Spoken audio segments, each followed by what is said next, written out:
My name is Annie. I am your host for the Monday Mornings at Main events for the month of April. Today, we have a very exciting presentation from Barrett Klein, a UWL professor and published author.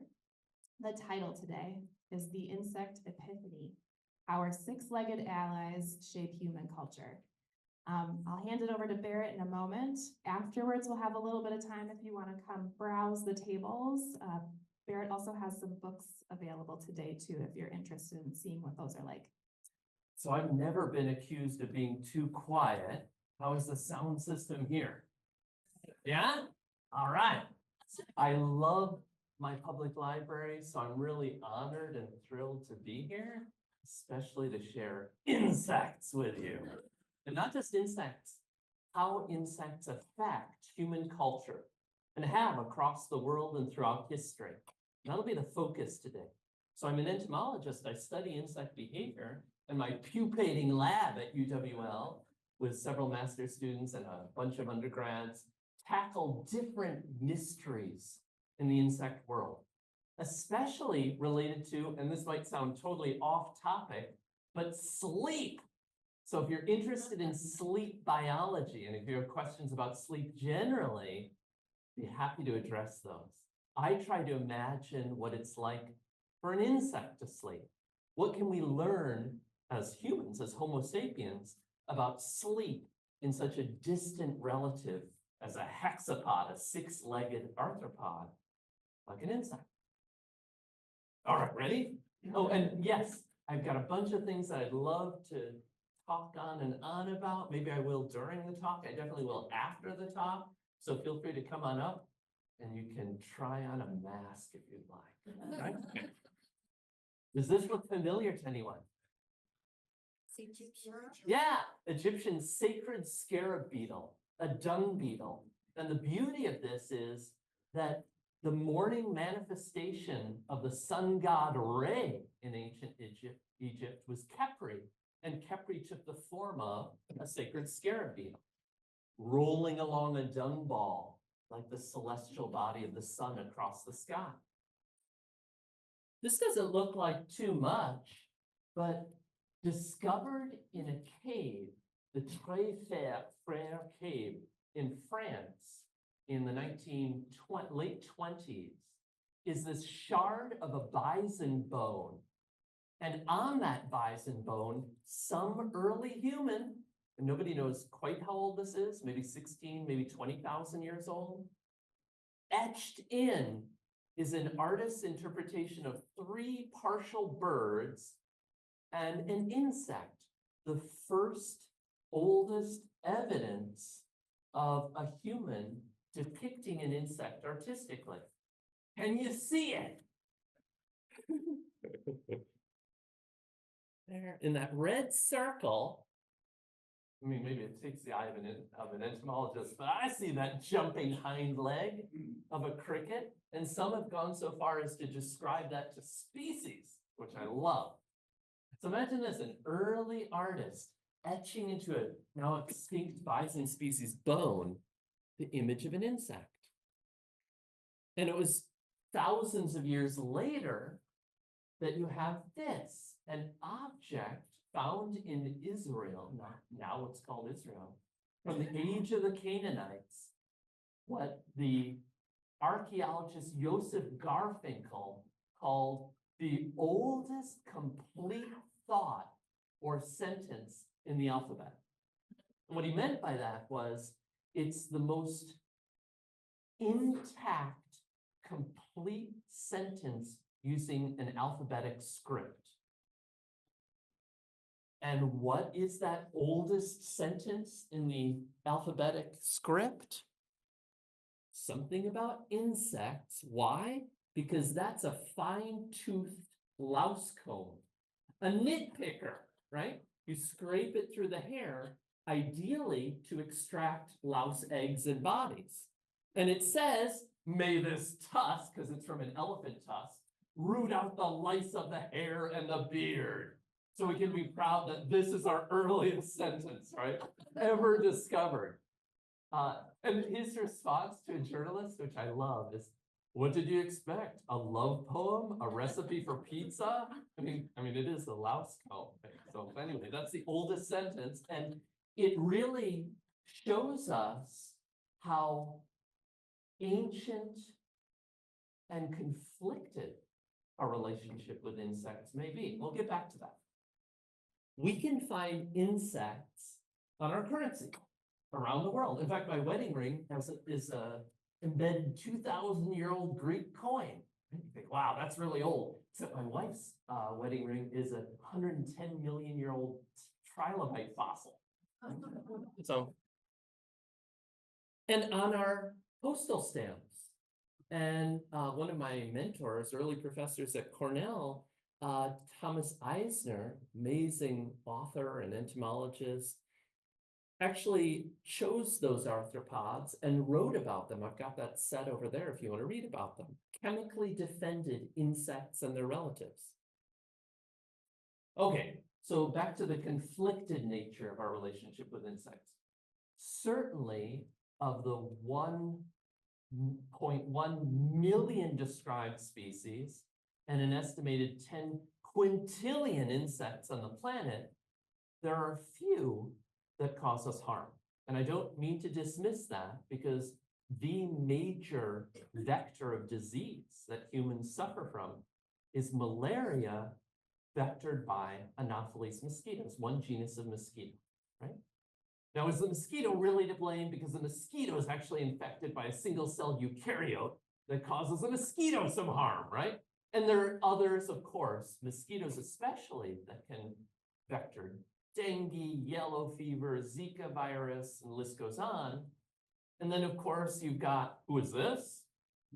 Yeah, do you know what this image is from by any chance? Early microscopist, Robert Hooke, and micrographia.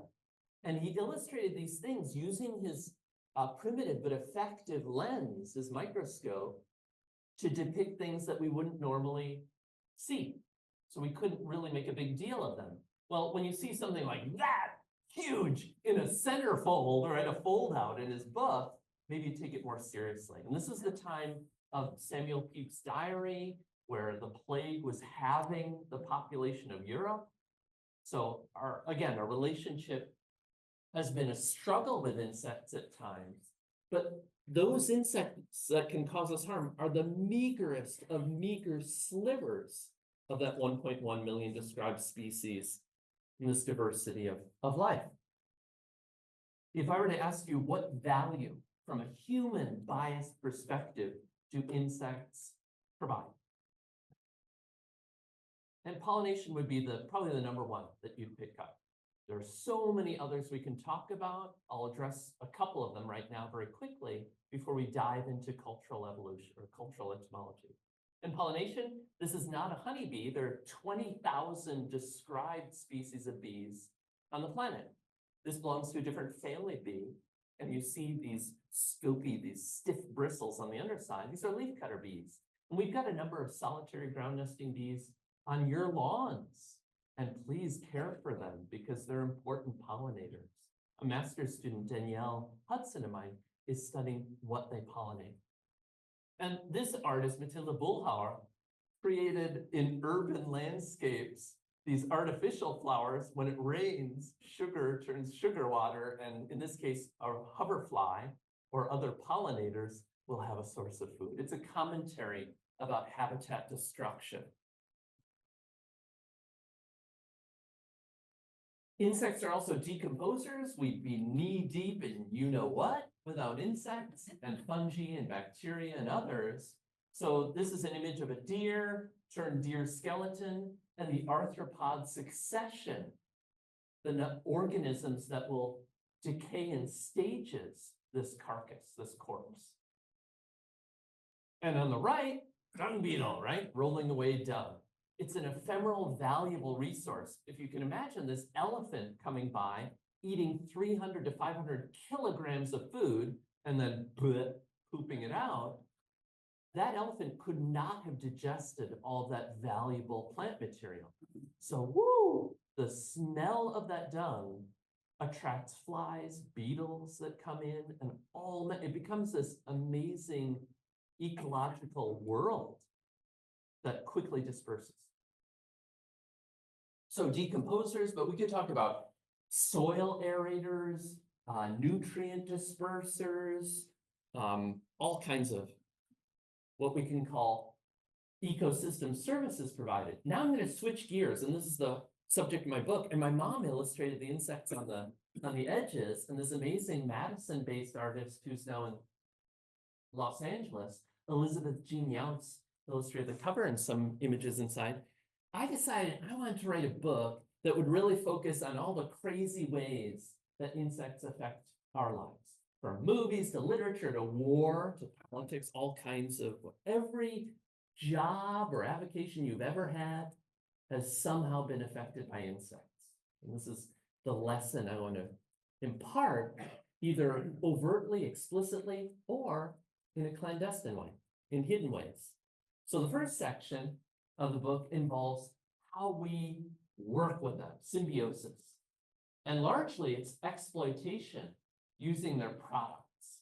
And I brought a bunch that I'll have fun talking with you about. But first, let me show you some images.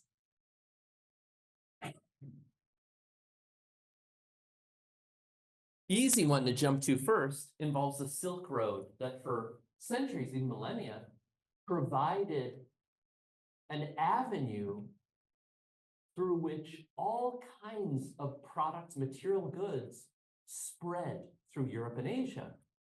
But more than that, language, religion, philosophy spread as well.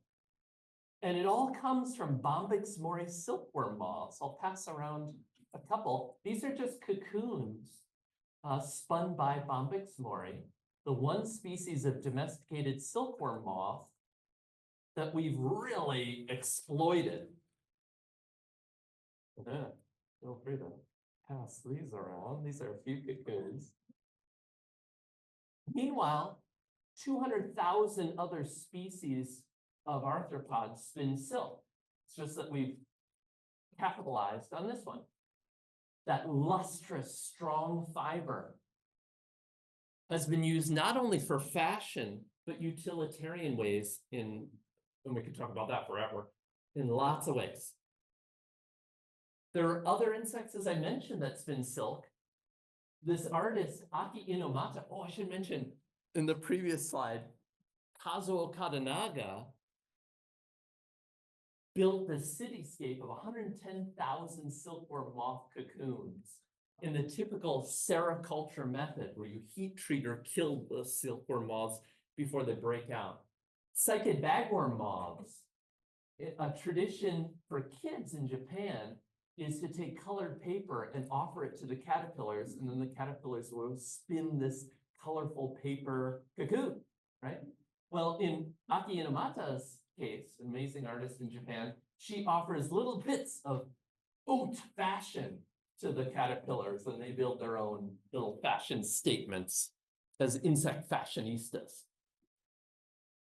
And then Hubert Duprat, a pen pal of mine, he's an artist in France, will take Trichoptera caddisflies, who build these species-specific cases to protect themselves, force them out, remove the sticks and stones, and offer them gold spangles and pearls and the rest. And you can see they're pretty persnickety. This one will take this and reject it, and then for whatever reason, takes that one, and with head-based silk glands, spins it, weaving a new case, a new gilt case. Products of insects. And I'm going to take a leave of insects momentarily because we can't think about silk without thinking about spiders as well.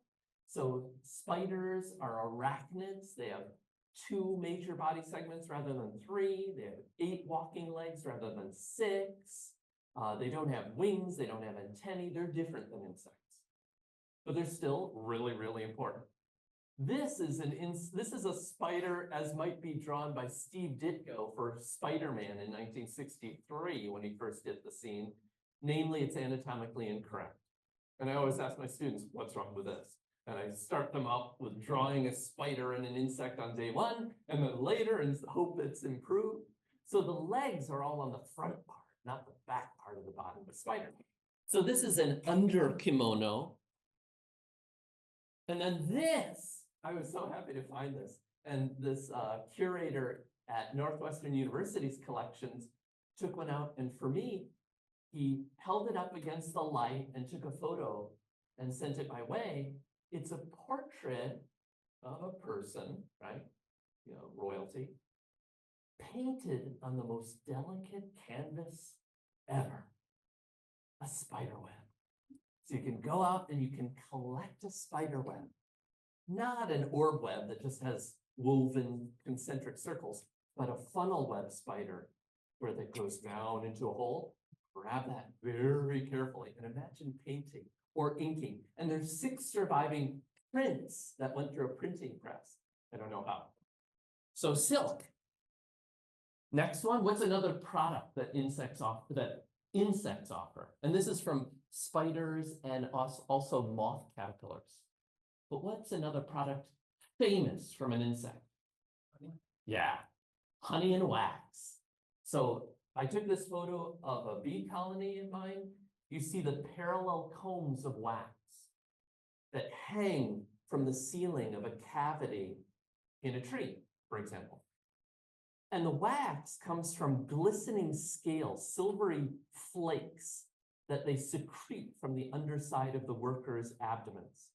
And they pull them off and they masticate them into these prismatic hexagonal waxen cells in which the queen will lay eggs and the brood will develop, or they insert the honey from nectar that they convert with over 100 ingredients in their own body, and pollen, the protein source for a vegan, like a bee, right? And so it's all about food and brood. So it's a very valuable structure with tens of millions of years of natural selection operating on it. So it's got to be perfect. So imagine now we look at that and architects say, I'm going to use a honeycomb pattern because you use the least amount of material for the greatest strength in architecture, in space vehicles, in walls. So we've adopted mimetically from nature, from honeybees all the time. But there's also the actual wax and honey itself. And this is the oldest evidence of beekeeping. And these are 4 pieces from ancient Egypt of limestone stuck together. It's now in Berlin. And this shows beekeeping, several elements of beekeeping. Here's a bee, right? And so that's, you know, a handful of 1,000 years ago. But then there's something even more ancient. And this is hard to make out, but this is the most famous honey robbing painting in the world. So if you go to caves in Africa, especially, that's the number 1, in a tiny area of India, just one area, or several places in the Iberian Peninsula, then you'll find, like this one, humans depicting humans robbing honeybee colony nests. I've painted over it so you can see better the image of the person at top grabbing from the honeybees and these honeybees flying around, and another human is waiting below for the goods to come down. This isn't a cavity nesting honeybee colony. This is actually a cliff dwelling one. Now, just a few years ago, Manuel Bea Martinez sent me this image from his latest publication of the clearest, and I think most beautiful, and sophisticated honey robbing event. And the same process is used today in some places, where these looped ropes are extended from the top of the cliff, a stick holds it out, and you climb up to grab the nest. Now this is robbing, right? It's different than apiculture I showed you in the previous slide in ancient Egypt. That's the keeping of bees. Now it's still an invasive keeping of bees. The way I keep bees now, I'll have the Langstroth hive frames that I can pull out, and I don't have to destroy the nest in order to extract honey. You hear that?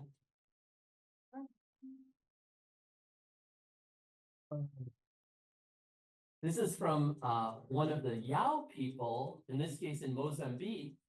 And what he's doing right now, he's just holding temporarily this indicator, greater honey guide bird.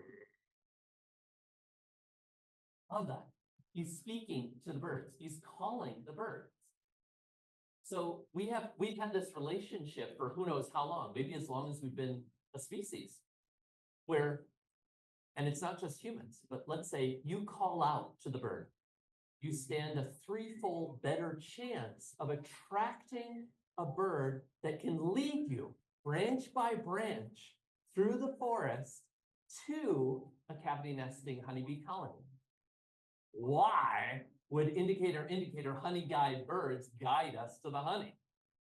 It's because we have this reciprocal relationship where the human will steal, rob, extract the nest and have wax and honey galore, but better leave some for indicator to eat so that they'll reciprocate in the future. And so they continue this. Cochineal, one of my favorite books about cultural entomology by Amy Butler Greenfield, involves the dramatic tale of a scale insect. So we have a graduate student at UWL, and Jane Addams brought this back from the Canary Islands where she had a meeting. It's a bag of cochineal. And this is also from a family farm in Peru. Feel free to pass these around. These are the bodies of female scale insects, cochineal insects. And here are the dried bodies of the females.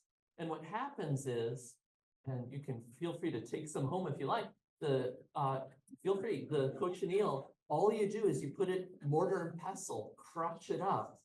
And I don't think I brought any, but you can dye clothing with appropriate mordants. This is something we could do in the library sometime for an event if you'd like. We could do some dyeing in the future. Yeah.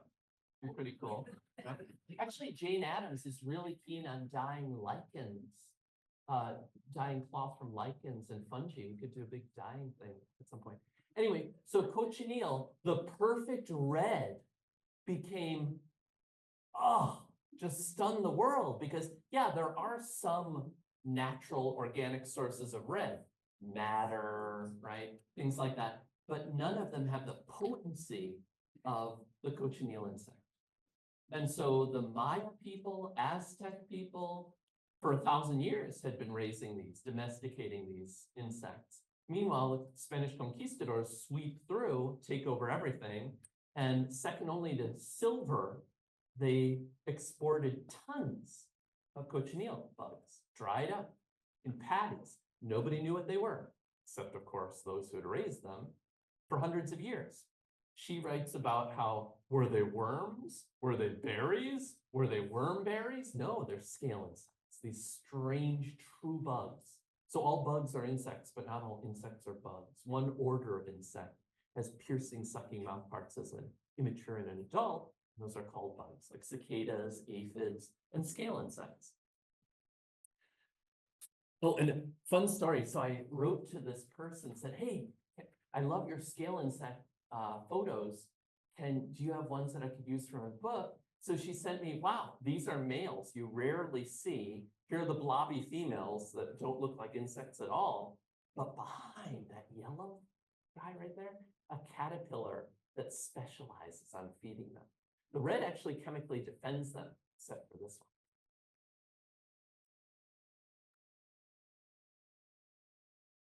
one. And then not only textiles, clothing were adorned, like think of Caesar and his family. Only they could wear the red robes, right? And then not just nobility, but clergy would be adorned in this very expensive dyed cloth. Purple is the only other royal color we can think of. Why? Because there's several species of snails. And if you crush 10,000 of them, they might render a potent purple hem on a dress. That's expensive. So you can expect nobility and clergy to have either purple or red. Van Gogh, even though he knew it was a fugitive dye, that it would fade in time, oftentimes, he filled his paintings with cochineal. And it's not the red blanket, oddly. It's actually the walls, and they become more violet. than they were before. Or actually more blue. Jenny Angus, who actually made these cloths here and is based in UW-Madison, had a whole room, an amazing gallery at the Smithsonian, where the walls were all adorned with cochineal and geometric arrays of insects. So we've got, let's see, silk from silk glands of a moth. We've got wax and honey from honeybees. We've got a dye from a scale insect. These are ways that we've exploited insects for their products over time. Here are little books. So my mom and I invited 39 artists to produce, and I'll probably put this on display at UWL, Insect Dreams, a book, a tiny cabinet of books made by different artists. And Jenny's was focused on cochineal books. Then there's lac and paper. So shellac, that is coated floorboards and furniture and walls and electronics and candy and apples and lemons to make them glistening, right? In the old days, your hair, your nails, cosmetics, you might have been totally covered in and all your walls covered in the excretions of a scale bug. This is from, I found this at the Field Museum, Anthropology Archives. Someone would produce these heavy, big bars, all of lac insects that they'd carry around, and according to the tag, and I'd never heard this before, they'd eat it. They'd use it in tea and they dilute it and eat it too. It's all from stick lac, where these scale insects will produce a hard exudate that protects them, and they can feed on the plants below. They're safe until an entrepreneurial human says, wait, I can protect myself using that insect's product, right? Then there's paper, like this is I took a bald-faced hornet wasp paper and I used it as paper mache, right? So every Halloween, of course, I dress up as an insect. And this one basically is an envelope of relatively waterproofed paper. So that's how it can survive beautifully, even some rainstorms, right? And in Europe, we were using linens and all kinds of things for paper until we were running out. It wasn't sustainable. And Remeur, French entrepreneur, thought, wait, why don't we follow North American and British wasps and masticate or at least grind up wood and use wood as paper? And for better or worse, we have. Then we can think of products that can cure us or kill us. The curing is an interesting one because there are a whole range of insects that produce these products that can affect us as anti-carcinogens, fighting cancer from wasps and others, and across the board to bee venoms used against MS and arthritis and back pain. So the list goes on and on and on. And here, this is a recent publication by a group studying a troop of chimpanzees in Africa, where they'll grab a winged insect and they'll kind of up to lips and then back again at lips, and then rub it in an open wound. Not only their own open wound, but the wound of another troop member. Medicinal, potentially. So I wrote to them and said, hey, have you found out which insect? I'd be happy to try to describe it for you, identify it for you, and maybe you can look for the chemical properties. So there are all manner of possible pharmacopoeia out there, pharmacies used by others that we could avail ourselves of. And then to kill, the San people, now in Namibia, would lace, and this is a fine example here, these projectiles with venomous exudates of a bee larva that they dig up from a toxic tree root. And you shoot that and you kill a monkey, or you kill all kinds of organisms quickly, usually antelopes. Anybody know what this most famous document in the history of democracy is? There are only a few surviving. Yeah, nice. Magna Carta. So King John's melted-faced globy is here, right? And this was in a fire, so it barely survived. But this example includes whole biodiversity that includes at least 3 insects, maybe 4 insect species that are involved here. The inks are from gall wasp inks, namely oak galls, these protections that oaks produce when wasps lay an egg inside, produces this chemical cascade that brings in or produces tannins that we can use as an ink. And not only Magna Carta, but Declaration of Independence, the Constitution, Beethoven's and Bach symphonies, Van Gogh's drawings, all kinds of things are written with this ink. And this is from beeswax on a silk cord, so you get several insects involved. This is my sister is a luthier. I heard her play in the symphony orchestra in Milwaukee on Saturday, and on a viola that she made. And so I said, okay, Corey, you probably didn't think that you were going to be an entomologist or dabble in insects as a musician and luthier, but everything about this spells insects to me. So here's a prickly pear cactus with cochineal bugs under this waxy exudate. Stradivarius used it for, and many luthiers used it for the varnish to color it that red.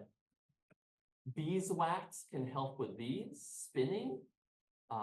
Also propolis, that bees has antimicrobial agents, cover the inside of the tree in. You can coat the inside of your viola with. And then lac or lacquer or shellac on the back of the neck, and list goes on.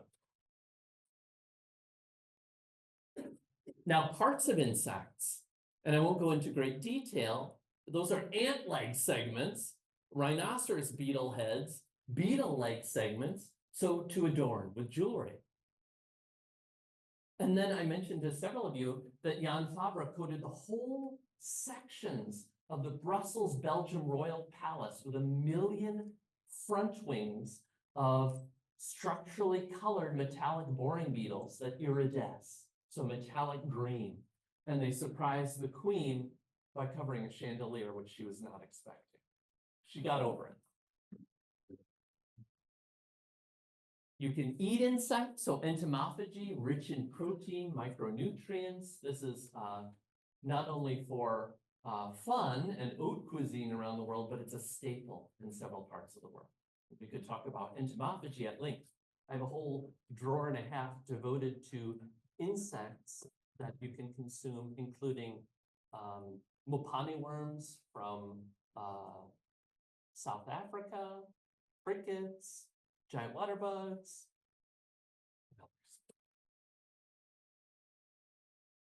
and my friend Joseph Ewan, who founded Brooklyn Bugs in New York City, travels the world all the time, and he's an ambassador for NASA, for the UN, he goes to South by Southwest for the eating of insects.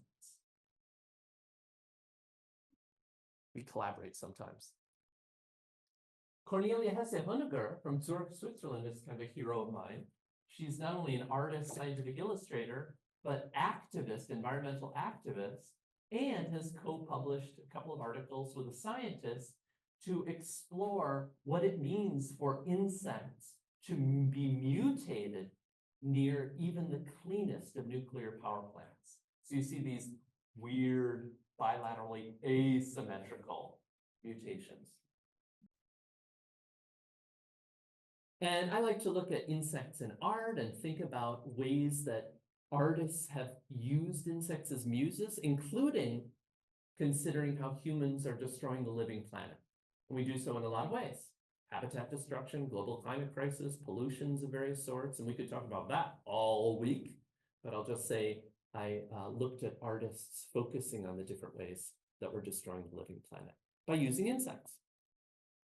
Here's Tessa Farmer's, not a wolf in sheep's clothing, but her little fairy creature in ant clothing. She makes this out of the roots of a particular vine. Sometimes she has wings from bees or wasps. And then you've got Yukinori Yanagi, and this is all the American flags connected with tubes with colored sands forming these flags, and a colony of ants, harvester ants, disperse the sand. And so these arbitrary political boundaries that we've set up break down, thanks to the ants. That's a howler monkey in the background. Now read carefully.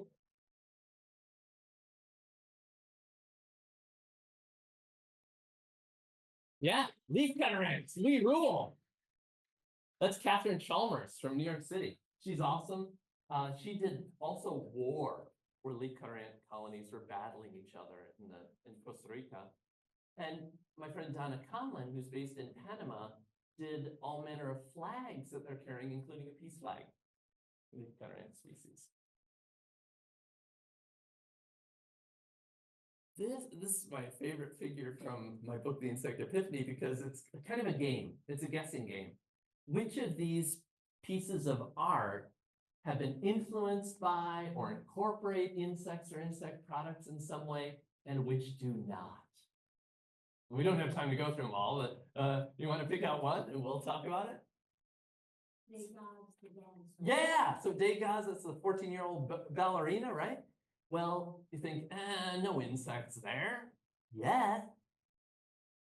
The mock-up, the prototype was beeswax and lost wax process, and then you have this bronze, and sure enough, this added later is a silk though. So from two different species of insects. Another example? Well, this is an alarm telling me I need to teach a class, but I'm not teaching it today. Okay. Any other? We don't have time. We can do that later if you like. But I have fun with this because even the most important pieces have insects involved in some ways. Cornelia Hesse-Honecker again, this is to remind me that one of the key assets from a human bias perspective of relating to insects is that we know, I'd argue we know more about ourselves and how we function from a fly, from a fruit fly, than any other organism on the planet. We have shared, conserved 61% of our genome.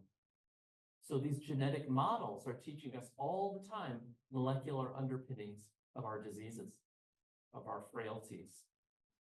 So if you take a medicine or have a surgical procedure, look behind it. There are other organisms that we've learned from in order to implement those procedures.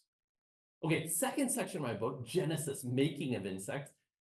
Here's a dragonfly aerial device designed by Da Vinci, his most complicated of aerial designs. Origami and origami engineering. I met with an engineer in Purdue and we're thinking about collaborating. He looked at, this is unparalleled. An earwig hindwing increases 10 to 17 times its surface area after it unfolds its hindwing.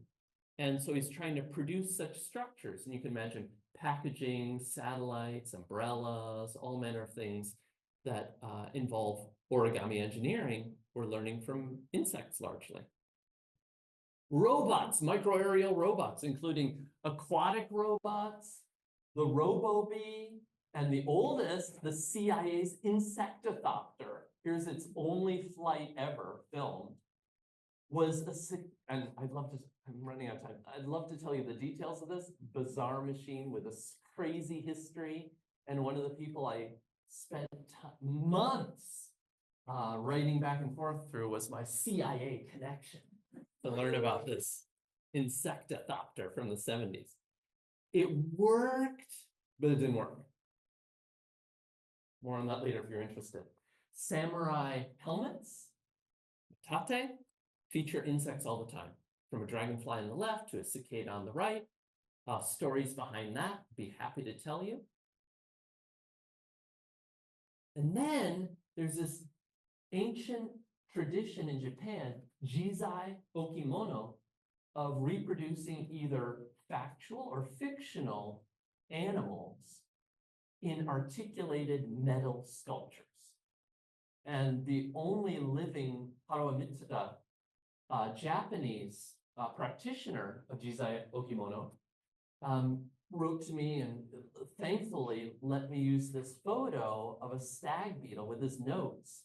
And all of that folds up under the wings, the mandibles move, the legs are articulated just like a beetle because he takes apart the beetle and analyzes them as he reproduces those parts in metal. And I've made natural history. So I used to work at the American Museum of Natural History making exhibits. And here's me being attacked by a marbled orb weaver spider. So I worked in a natural history display making studio.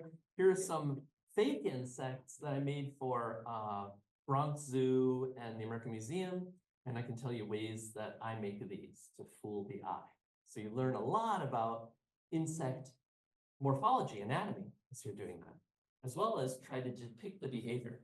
So if you go to a museum and they depict an insect, hope they do it correctly, because oftentimes I see the errors as an entomologist, and I'm really persnickety that way. A friend of mine in Florida, Walter Chinkle, will excavate molten metals, alloys that he pours down ant colony nests in order to study their architecture. And another friend, Eugene Sway in Bay Area, California, designs his architecture oftentimes based on insects. Here's his plan for his 2-mile-high Ultima termite tower. Now, there are actual institutions that have modeled after termite mounds because they're beautifully thermoregulated. Okay, and part 3, the final part, we all want to become an insect, right? We all want to become or imitate an insect because there are lots of reasons to take on this inhuman practice. And the first, fighting like an insect. So Muhammad Ali said, I'm going to float like a butterfly and sting like a bee. His hands can't hit what his eyes can't see. Well, there's one martial art that borrows from an insect. I've only been able to find one, and I actually practiced it in New York for a while. Watch this guy closely and see who he's borrowing from.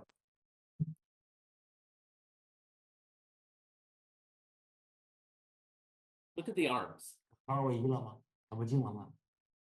这个多少斤？多少斤？ Who is it? Yeah, praying mantis. So you'll use this monkey style legs and praying mantis arms. And if someone punches you, yeah, if you punch me, I'll parry that and grab like the raptorial foreleg or mantis and pull it out of the way and do nefarious things, right? So mantis style kung fu borrows from the moves of an insect. Bruce Lee even practiced it, as did Jackie Chan and Jet Li, famous movie stars and kung fu practitioners.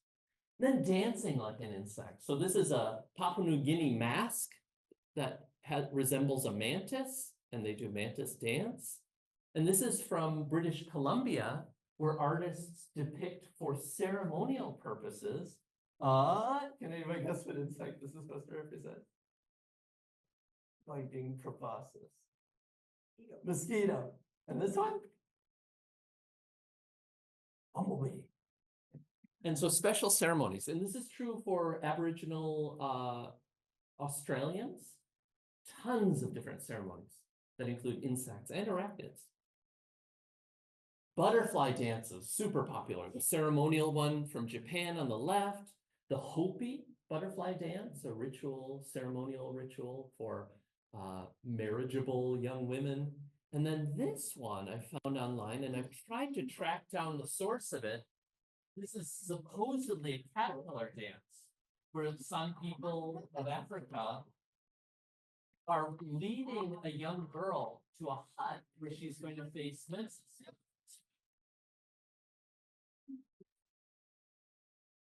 And then one of the forebears of modern dance, Lloyd Fuller, produced out of silk from Bombyx Mori this huge butterfly gown for a butterfly dance that dazzled Paris in 1900 to 1905. Contemporary dance, modern dance and contemporary dance also borrow from insects. Those are femme fatales in a famous Paul Taylor dance performance. And Mineko Saki was the insect.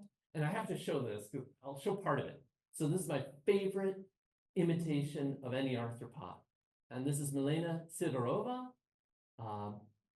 dancer in Europe who does a spider.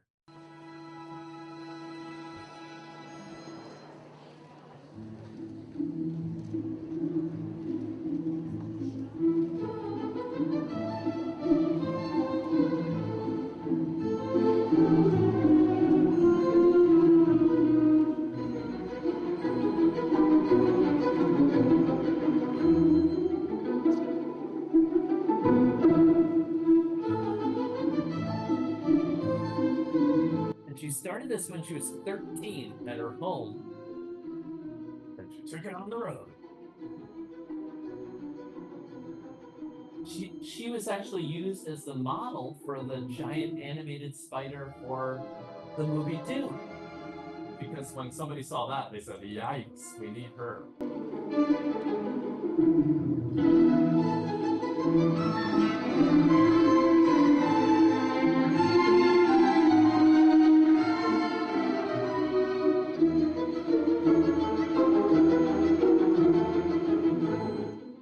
And then acting like an insect. So you can have it in the theater, as this person has, or you can be like my honeybee mentor, Tom Seeley.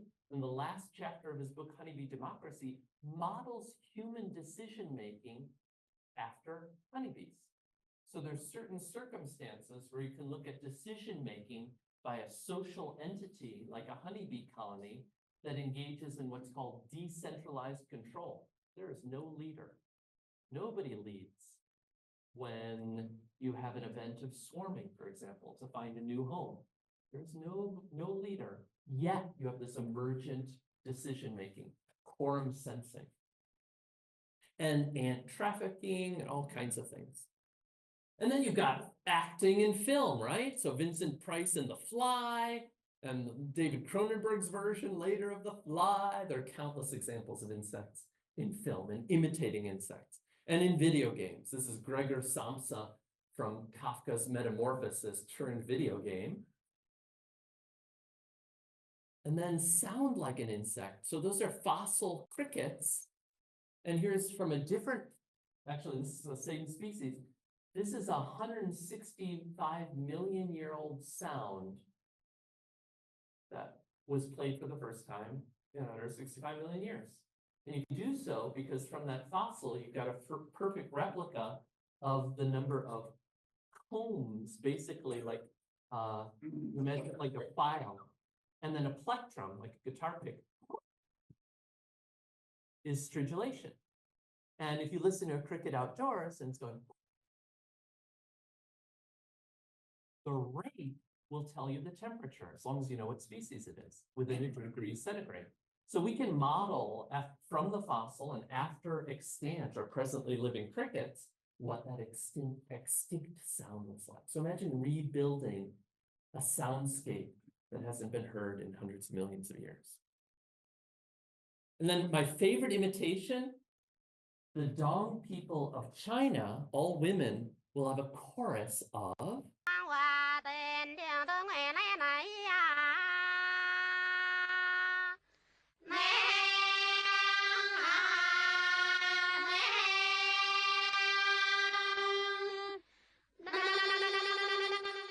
hear those chorusing male cicadas.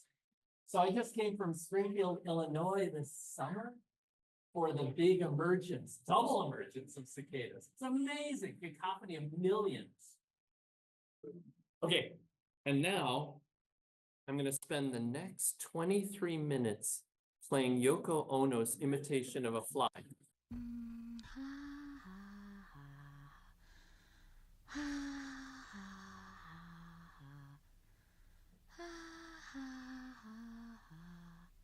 John Lennon pops in with a guitar, which also sounds dipteran or fly-like, and it's played backwards. It's really eerie, beautiful. So it's from The Fly.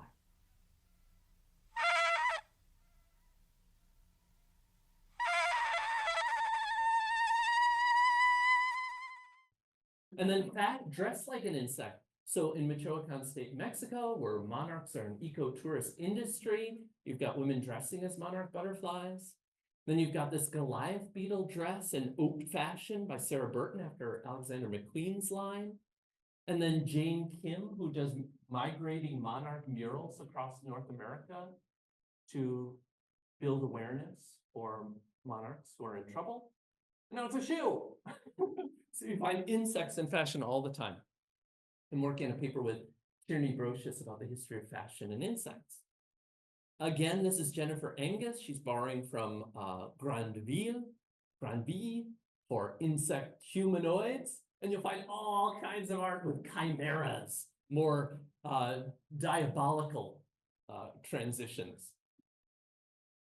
Laurent Serussi takes women digitally and converts them or makes them into insects or vice versa. And then sometimes I prowl dark alleys of La Crosse by night and as a vigilante in insect costume. And this is that one, I brought two.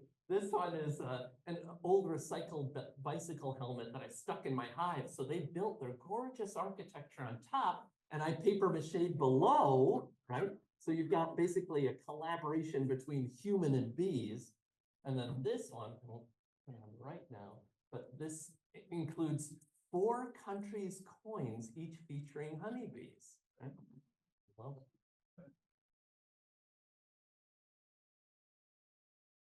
And I want to end on this note. I love this street artist in UK, Slinkachu. He sets out these little figures and leaves them. He photographs them and then leaves them for people to discover.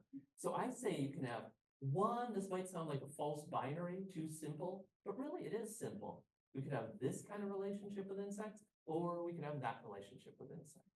And when we realize how important they are for ecosystem services, as well as cultural services, I hope we not just tolerate, but we really celebrate the hexapods around us. And just so you know, that's the end of the cultural entomology.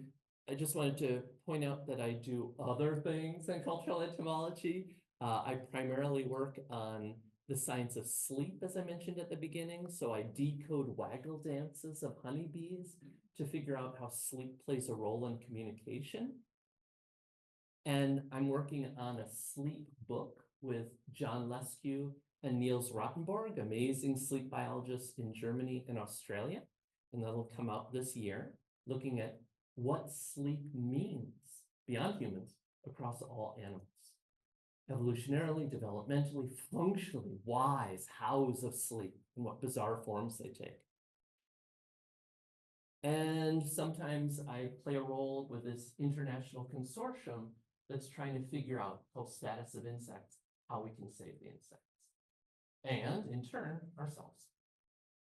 So I'm happy to show you things I brought, as well as if anybody wants, I brought a bunch of books and I'd be happy to sign and sell them if you're interested in them. So thank you so much. It's been a lot of fun.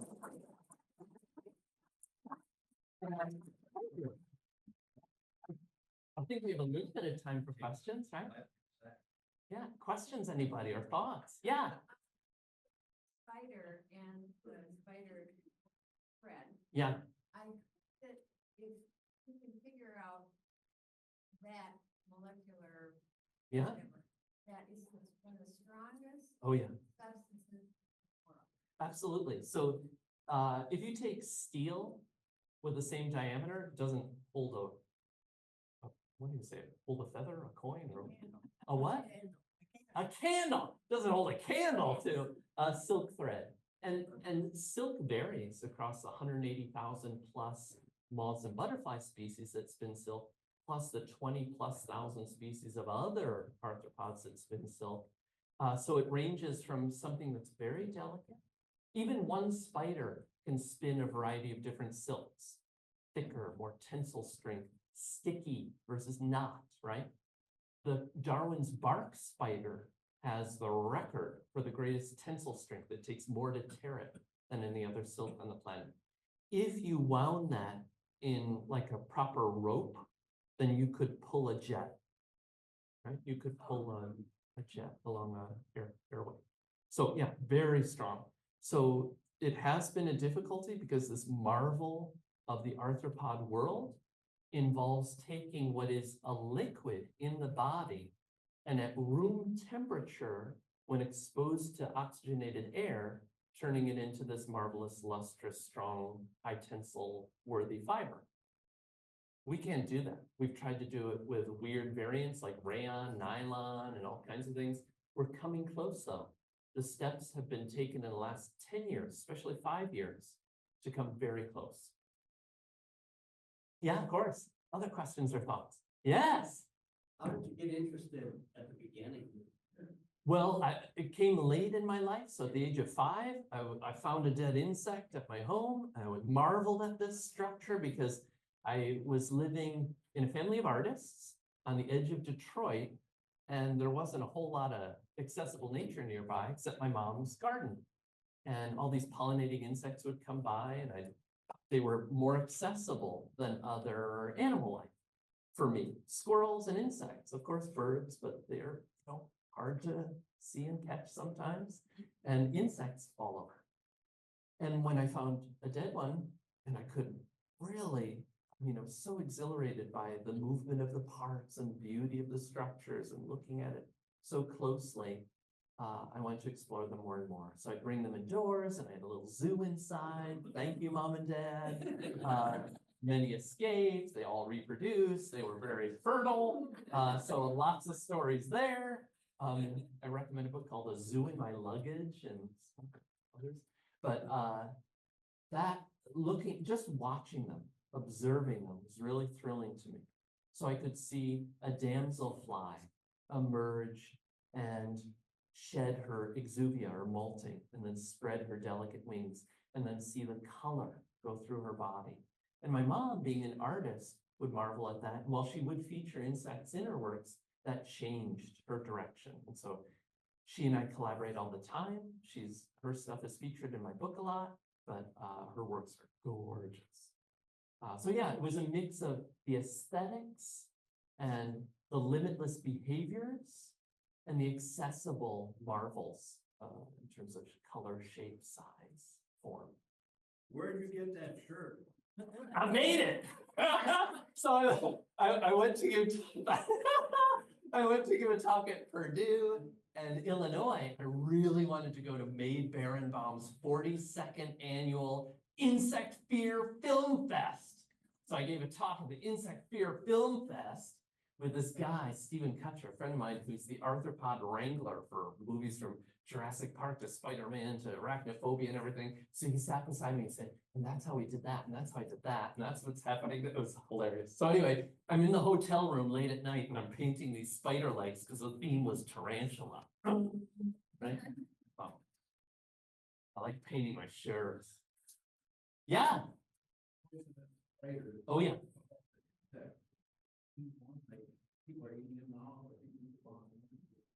Yeah, so good question. This idea of, are there venomous or poisonous insects? I mentioned one here, but I'll talk about them more generally. So spiders, all spiders are venomous, which means they inject venom into prey to subdue it or defensively, but usually offensively to kill it. Except for one family, which we have here. They produce no venom, but that's an exception to the rule. Insects can inject venom. So there's a difference between poison and venom. Roughly, the idea is venom you inject to have an effect. Poison, you have to be eaten or touched, right? You have to be the aggressor to have the poison affect you. And insects can be venomous, like this Texas tarantula hawk wasp, and venomating a tarantula, shebang! With a modified egg-laying device, that's what a stinger is, that's why only female insects have stingers, she'll inject a venom. But then like that beetle that the San people would dig up like a few feet underground at the base of this toxic tree, you can lace a spear with it and kill anybody you want. So, and there are a bunch of poisonous insects. So I would say, while I've got a drawer full of edible insects, you can eat all those. I wouldn't say go in your backyard and grab any old insect and pop it. So well, here's a quiz question. If an insect is green and brown and looks like a leaf, or an insect is red and white, which, if you're starving, would you eat first? Yeah, the green and brown, right? Warning coloration, I'm red like a monarch butterfly, orange, black, white. You better remember me. If you're a naive blue jay and you take one bite, you'll quickly vomit, and that'll be a one-time learning event. You'll never go for a monarch or anything looks like a monarch again. So either it's innate, hardwired, or it's learned. So you'll have these poisonous insects that are like that, or it's to attract mates, it can be for sexual selection. So some of them are edible. Other question, yeah. I love your, deer, with the live deer and all the insects in symmetrical order, Oh, which one is that? Let me see. the dead skeleton. Oh, yeah, so that one I made with John Abbott. So I illustrated his field guide to dragonflies.